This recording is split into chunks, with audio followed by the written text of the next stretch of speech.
প্রিয় শিক্ষার্থীগণ, আজ আমি তোমাদের সামনে উপস্থিত করব কবি অরুণ মিত্র রচিত ঘাস ফড়িং এই কবিতাটির বিষয়বস্তু। কবি অরুণ মিত্র রচিত ঘাস ফড়িং কবিতাটি ষষ্ঠ শ্রেণীর পাঠ্যসূচির অন্তর্ভুক্ত। আমি আজকে এই কবিতার বিষয়বস্তুটি তোমাদের সামনে তুলে ধরবার চেষ্টা করছি।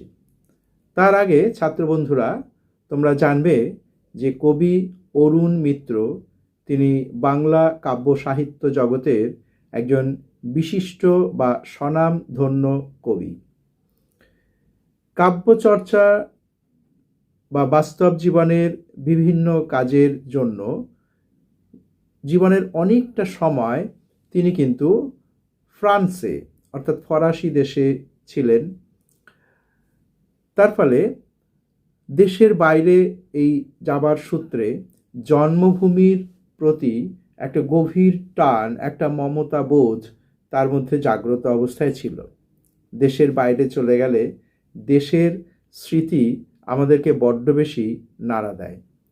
কবি অরুণ মিত্র তার ঘাসফড়িং কবিতার মধ্যে এই দেশের প্রতি, জন্মভূমির প্রতি তার যে গভীর অনুরাগ, তার প্রকাশ আমরা দেখতে পাব। তার আগে তোমাদের বলি, কবি অরুণ মিত্র রচিত উল্লেখযোগ্য কয়েকটি কাব্যগ্রন্থ, যেমন প্রান্তরেখা, ঘনিষ্ঠ তাপ, খুঁজতে খুঁজতে এত দূর, এগুলো কিন্তু শেষ সরাইখানা, এই কয়েকটি কাব্যের নাম তোমাদের মনে রাখতে হবে। তো এবার চলো ঘাসফড়িং কবিতাটির বিষয় সম্পর্কে তোমাদেরকে বলি। তার আগে কবিতা একটু সুন্দর করে পাঠ করতে হবে। আমি একবার পড়ি, দেখো। একটা ঘাসফড়িংয়ের সঙ্গে আমার গলায় গলায় ভাব হয়েছে। ভাব না করে পারতামই না আমরা। ঝিরঝির বৃষ্টির পর আমি ভিজে ঘাসে পা দিয়েছি। অমনি শুরু হয়ে গেল আমাদের নতুন আত্মীয়তা। সবুজ মাথা তুলে কত খেলা দেখালো ঘাসফড়িং। তার কাছ থেকে চলে আসার সময় আমার কি মন খারাপ। বলে এলাম আমি আবার আসব।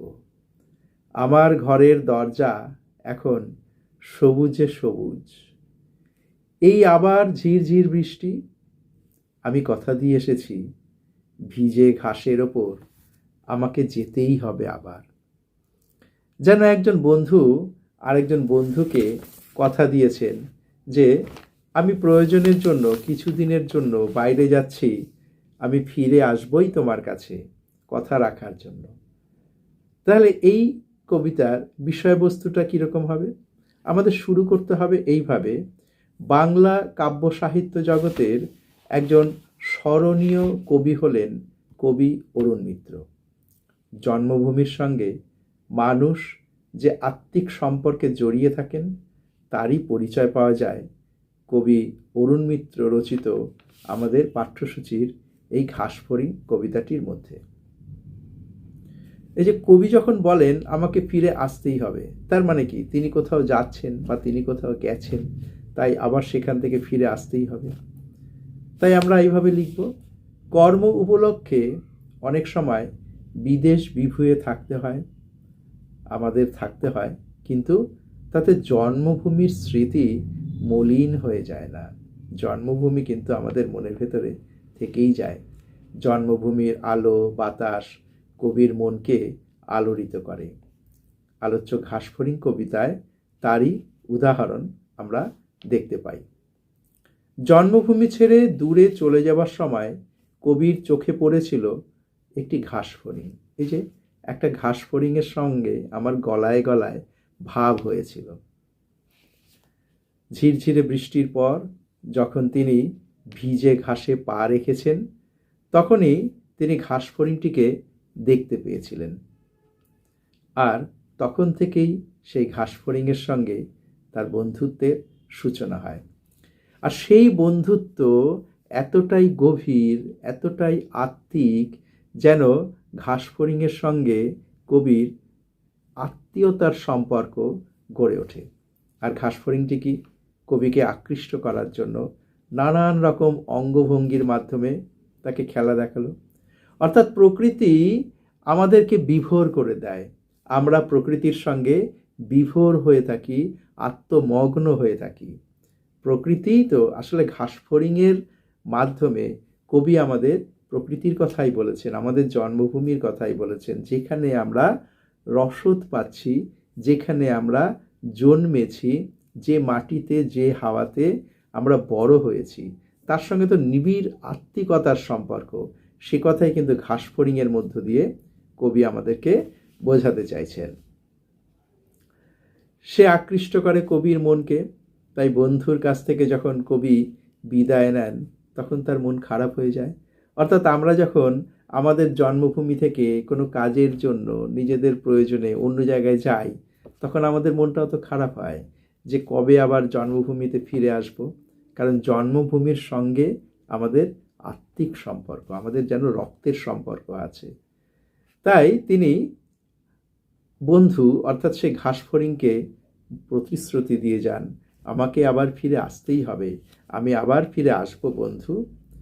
তাই কর্মক্ষেত্র থেকে যখন প্রত্যাবর্তন, সেই সময় কবির মনে পড়ে যায় তার সেই বন্ধুর কথা, তার সেই ঘাসফড়িংয়ের কথা। কেন? এক ঝিরঝিরে বৃষ্টির দিনে তিনি বেরিয়েছিলেন, ঘাসফড়িংয়ের সঙ্গে দেখা হয়েছিল।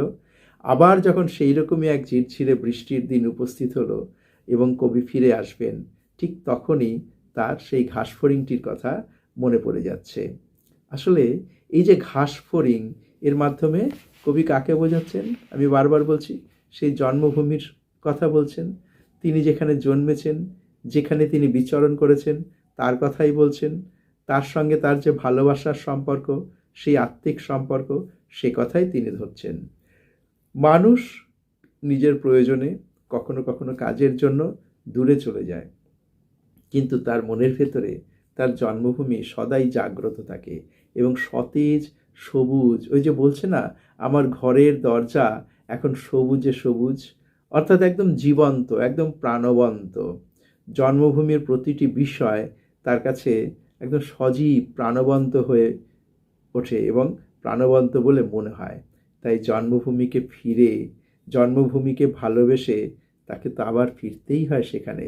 কবিও তাই ঘাসফড়িং তথা তার জন্মভূমিতে ফিরতে ব্যাকুল হয়ে উঠেছেন। আলোচ্য আমাদের এই ঘাসফড়িং কবিতার মধ্যে দিয়ে কিন্তু আমরা সে কথাটাই বুঝতে পারছি। এই যে কবি বলছেন, এই আবার ঝিরঝিরে বৃষ্টি, আমি কথা দিয়ে এসেছি, ভিজে ঘাসের ওপর আমাকে যেতেই হবে, আবার যেতেই হবে। অর্থাৎ এটা আমার দায়বদ্ধতা, আমি জন্মভূমিকে, জন্মভূমি মাকে যেন কথা দিয়ে এসেছি।